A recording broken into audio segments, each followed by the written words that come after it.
Kasus penyebaran video panas mirip Gisela Anastasia memasuki babak baru. Hal ini datang dari pernyataan pengacara kondang dan papan atas Hotman Paris yang menyatakan jika Gisela Anastasia pernah mencurahkan isi hatinya bahwa pernah kehilangan handphone miliknya 3 tahun silam dan telah menghapus beberapa data dalam handphone tersebut. Lalu, seperti apa pernyataan dari Hotman Paris tentang curhatan Gisela Anastasia tersebut?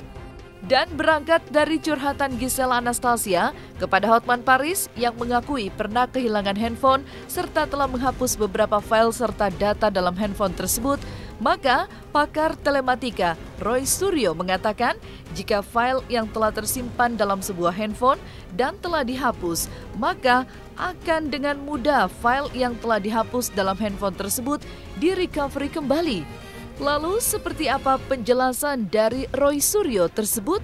Dan ketika pelapor kasus penyebaran video panas mirip Gisela Anastasia mengetahui akan curahan hati Gisela Anastasia kepada Hotman Paris, lalu seperti apa tanggapannya? Oke, Cumi Lovers, kita saksikan selengkapnya hanya di Cumicam In-Depth berikut ini. Hai Cumi Lovers, bersama Cumicam In-Depth, kami sajikan kabar lengkap, mendalam, dan akurat dari narasumber terpercaya.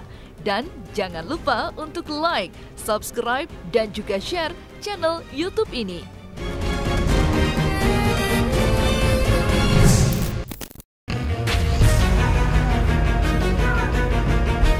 Kasus video panas mirip Gisela Anastasia yang sempat membuat publik heboh serta resah akan penyebaran yang sangat masif masih terus ditunggu perkembangannya oleh masyarakat. Terutama siapakah pemeran dalam video panas mirip Gisela Anastasia.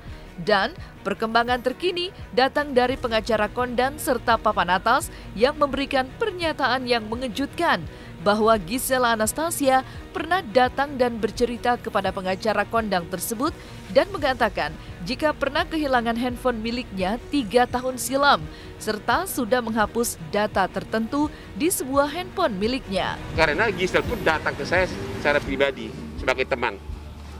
Ya, karena sangat susah menemukan siapa yang pertama kali menyebarkan, itu paling susah.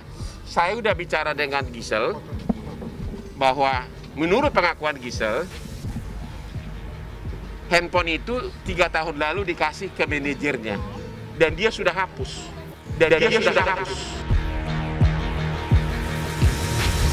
Ya, dia sudah hapus. Entah kenapa bisa nongol. Jadi 3 tahun lalu dia kasih ke manajernya dan dia sudah hapus. Jadi kalau di situ memang tidak ada unsur kelalaian. Ya itulah kira-kira. Orang yang berada dalam video tersebut bukan kamu, bener ya, Nan? Pokoknya aku ini sih kayak nggak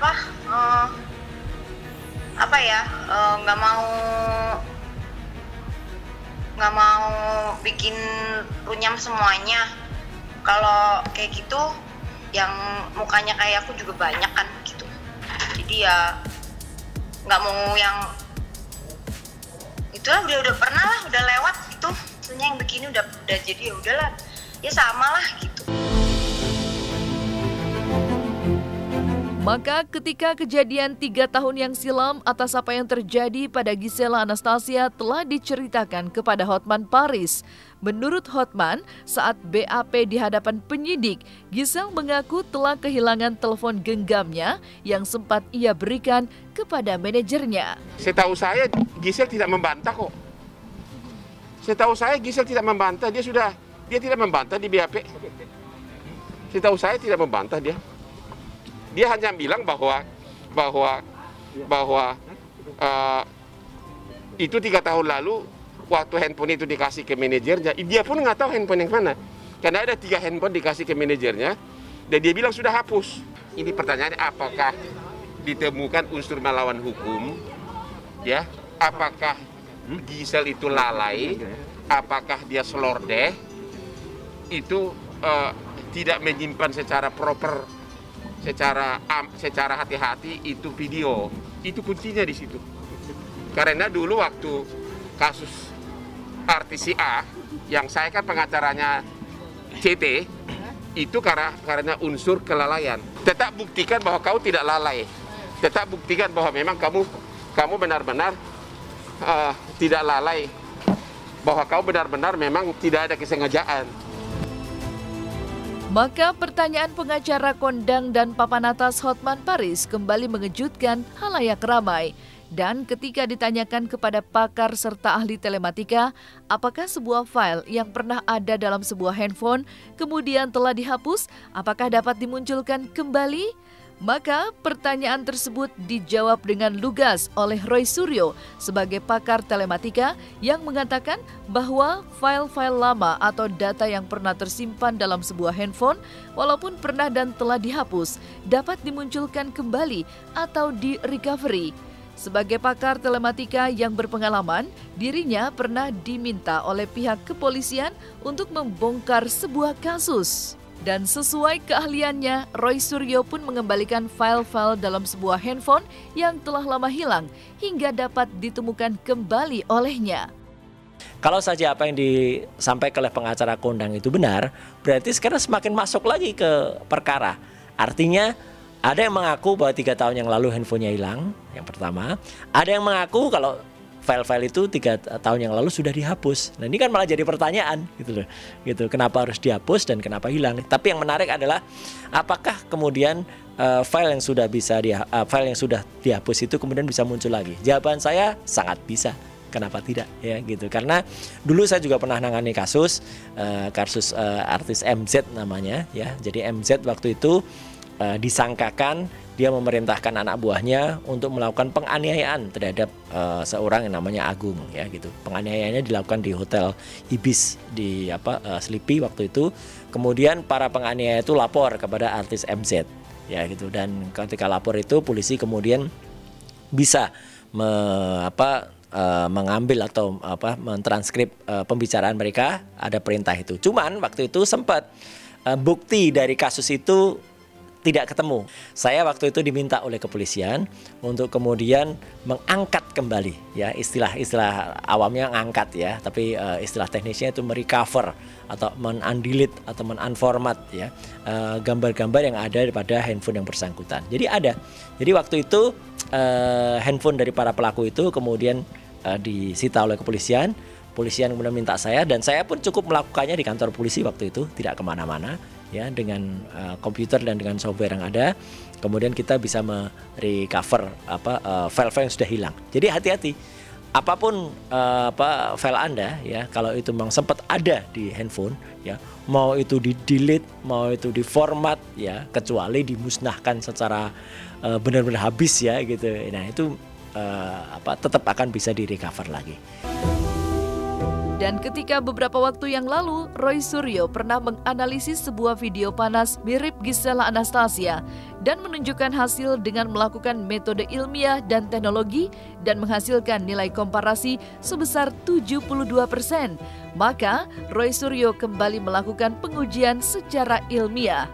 Dan dengan sampel foto yang baru dari Gisela Anastasia, maka menurut Roy Suryo, hasil pengujiannya mendapati nilai komparasi sebesar 78%, naik dari saat awal-awal dirinya melakukan pengujian secara ilmiah dan teknologi. Sekarang ini sebenarnya saya sudah naik ya matchingnya dari yang selama ini saya katakan 72% atau 74%. Terakhir saya memang sudah naik ke 78%. Kenapa naik?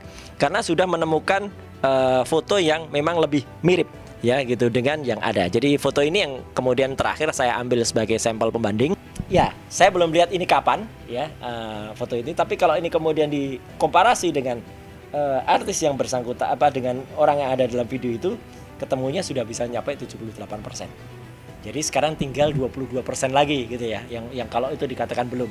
Dan kalau saja ternyata itu memang ketemu benar 3 tahun yang lalu, kejadian itu, kan sebelum hilang katanya ada kejadian itu. Nah kalau kejadian itu memang benar 3 tahun yang lalu atau lebih, maka foto-foto 3 tahun yang lalu kemudian dikomparasikan, ini akan bisa mencapai angka yang lebih tinggi lagi. Maka ketika tadi kita sudah menyaksikan bagaimana pernyataan mengejutkan dari Hotman Paris, di segmen selanjutnya kita akan menyaksikan bagaimana tanggapan dari pihak pelapor video panas mirip Gisela Anastasia atas pengakuan Gisela Anastasia kepada Hotman Paris. Saksikan selengkapnya hanya di Cumicam In-Depth berikut ini. Hai Cumi Lovers, jangan lupa untuk like, subscribe, dan juga share channel YouTube ini.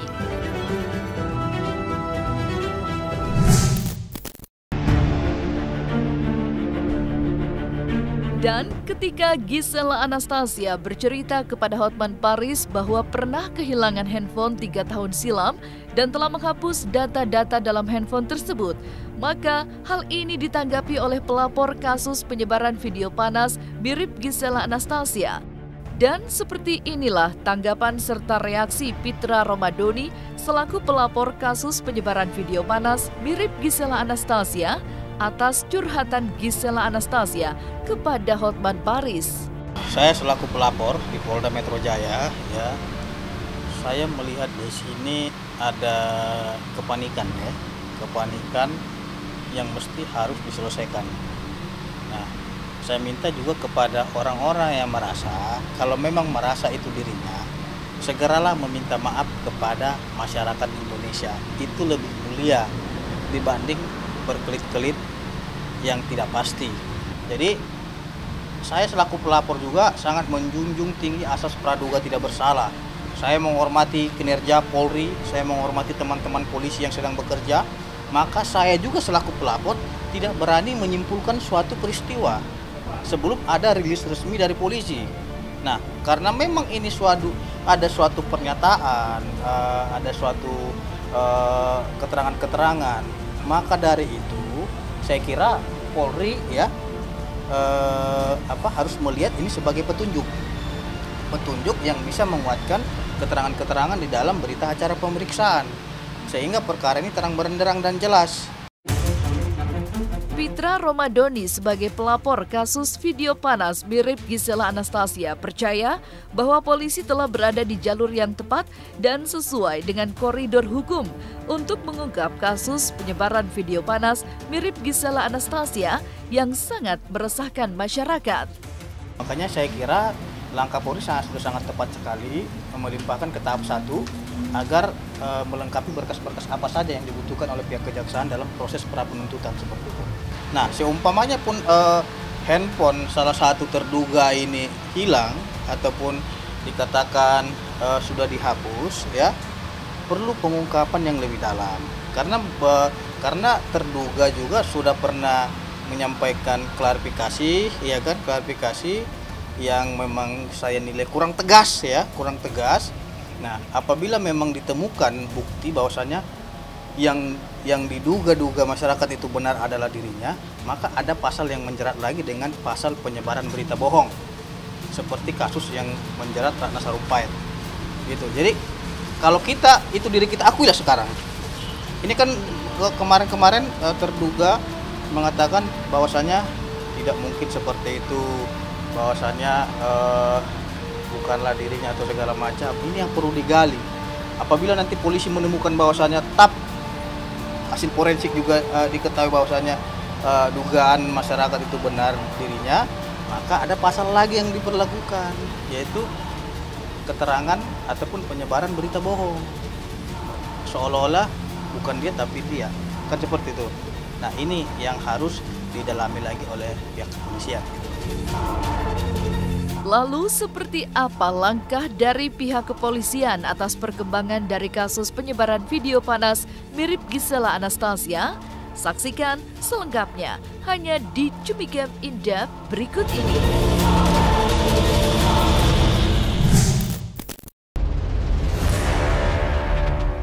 Dan kini pihak kepolisian mengatakan bahwa sedang menunggu hasil dari ahli forensik mengenai siapakah pemeran dari video panas mirip Gisela Anastasia.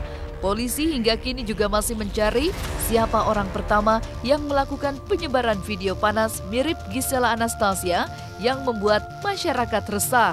Hingga ketika hasil dari ahli forensik telah keluar, polisi memiliki gambaran akan langkah-langkah apa yang selanjutnya akan ditindaklanjuti.